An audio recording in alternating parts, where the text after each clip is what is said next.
রাজধানীর ভাটারা এলাকার নতুন বাজার থেকে সাইদনগর রাস্তার বেহাল দশায় কয়েক বছর ধরে দুর্ভোগ পোহাচ্ছেন স্থানীয়রা। এলাকাবাসীরা বলছেন, মানববন্ধন করার পাশাপাশি কর্তৃপক্ষকে স্মারকলিপি দেওয়ার পরও রাস্তার উন্নয়নে কোনো কার্যকর উদ্যোগ দেখা যায়নি। মির্জা ইমতিয়াজের রিপোর্ট। সড়কটির এক পাশে চলে মেট্রো রেলের কাজ, অন্য পাশে অসংখ্য ছোট বড় গর্ত, ভাঙাচোরা ইট, পিচ, খোলা ড্রেন। এসবের মধ্যে দুর্ভোগ নিয়ে প্রতিদিন চলাচল করতে হচ্ছে রাজধানীর ভাটারা ও সাইদনগরের বাসিন্দাদের।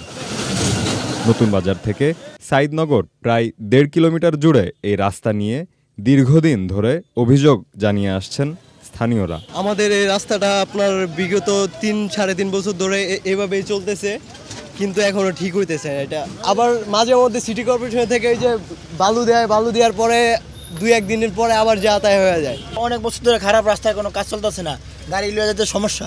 রাস্তা যত ন্যূনতম একটা সংস্কার করে, এই কারণে আমরা 2 বার মানববন্ধনও করি। আর রাস্তার যে অবস্থা, তাতে করে আমরা রিক্সা চালাবো কি করে? এটা বলেন তো, রাস্তাটা ঠিকও করে দেন, আমাদের যেতেও দেয় না। গাড়ি নিয়ে বের হলে 1 থেকে 1.5 ঘন্টা সময় লাগে নতুনভাবে পৌঁছাইতে। আমরা অনেক অতিষ্ঠ হয়ে গেছি এই রাস্তার জন্য। রাস্তার এই বেহাল দশার কারণে শুকনো মৌসুমেই ঠিকমতো চলাচল করা যায় না, সেখানে বর্ষার সময় পরিস্থিতি আরও নাজুক। অল্প বৃষ্টি হলেই তৈরি হয় জলাবদ্ধতা, সৃষ্টি হয় ভোগান্তির। এলাকাবাসী বলছে, গত কয়েক মাসে এই সড়কটির এই বেহাল দশার কারণে বেশ কয়েকজন আহতও হয়েছেন।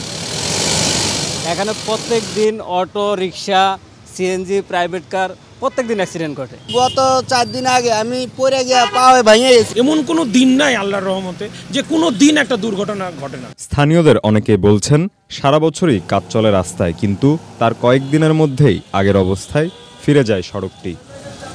Mirza Imtiaz, channel I, Dhaka.